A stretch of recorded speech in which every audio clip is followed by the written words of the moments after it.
Bienvenue sur le Pharmapreneur, le podcast dédié à l'entrepreneuriat en pharmacie. Aujourd'hui, on va plonger dans un sujet stratégique qui touche de plus en plus de pharmaciens, à savoir le regroupement des officines. C'est un phénomène qui gagne en popularité et qui soulève des questions essentielles en matière de gestion, de stratégie commerciale et de modèle économique. Alors, pourquoi voit-on de plus en plus de pharmacies se regrouper? Quels sont les avantages et les défis de cette tendance? C'est ce que nous allons explorer ensemble. Alors la tendance des regroupements n'est pas nouvelle dans le monde des affaires. À l'image des fusions-acquisitions dans les grandes entreprises, les pharmacies cherchent également des moyens de se renforcer face aux défis du marché actuel. Alors l'un des premiers moteurs du regroupement des officines, c'est forcément la volonté de s'adapter aux nouvelles exigences du métier. Avec les mutations en cours, notamment la place grandissante du conseil pharmaceutique et la digitalisation des services, beaucoup de pharmaciens ressentent le besoin de se réunir pour mutualiser leurs ressources. Ainsi, on voit que cette approche permet de maintenir la flamme d'un métier passionnant tout en offrant de meilleurs services aux patients. Le modèle actuel des officines est également impacté par les politiques publiques qui imposent aux pharmacies des normes de plus en plus strictes. Par exemple, la prescription numérique et les nouvelles règles de remboursement influencent forcément directement la rentabilité des pharmacies. Et face à ces changements, le regroupement devient une manière de partager les coûts et de renforcer la stabilité économique de chaque officine membre. Alors regrouper des officines ne signifie pas seulement fusionner des ressources, mais également c'est repenser la gestion et les processus pour garantir la cohérence et l'efficacité au quotidien. Les jeunes pharmaciens adoptent une vision différente du métier. Pour eux, la pharmacie ne se limite pas à la délivrance de médicaments. Ils recherchent davantage de flexibilité et une meilleure qualité de vie. De nombreux jeunes ainsi voient dans le regroupement une solution pour se décharger d'une partie des responsabilités administratives tout en restant impliqués dans le conseil aux patients.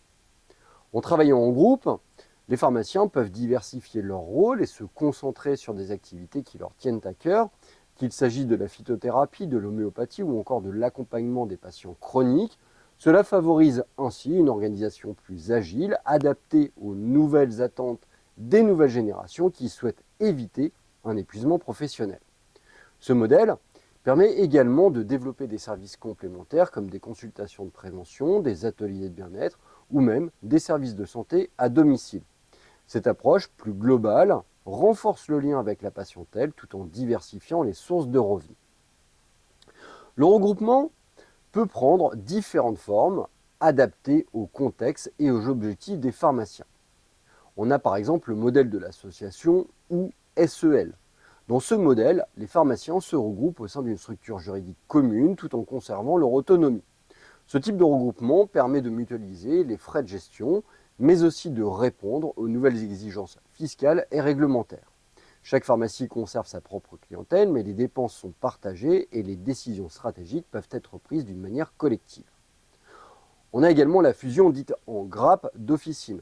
Ainsi, dans certaines régions, notamment dans les zones rurales, on assiste à des regroupements géographiques. Cela permet de desservir plus efficacement une population tout en optimisant les ressources humaines et logistiques. Les pharmaciens peuvent ainsi offrir des horaires élargis et couvrir un territoire plus large. Que ce soit dans une association ou dans un modèle en grappe, le regroupement implique une organisation rigoureuse. Voyons maintenant comment optimiser la gestion quotidienne pour tirer le meilleur parti de ces regroupements. Alors gérer une officine en mode regroupé demande une approche structurée et des outils spécifiques.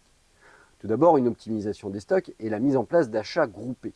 En regroupant leurs commandes, les pharmacies peuvent négocier des tarifs plus avantageux auprès des fournisseurs. Cela permet de réduire les coûts tout en garantissant une disponibilité constante des produits. Une bonne gestion des stocks est essentielle pour maximiser les profits et éviter les pertes. Les officines regroupées peuvent partager des collaborateurs, notamment pour les tâches administratives, la comptabilité ou la gestion des stocks. En répartissant les charges de travail, on améliore la productivité et on réduit le risque de burn-out chez les équipes. Enfin, les regroupements permettent aussi de partager des outils numériques comme les logiciels de gestion de pharmacie ou les plateformes de téléconsultation. La digitalisation est un atout pour rester compétitif, en particulier pour proposer des services comme le click and collect ou la prise de rendez-vous en ligne.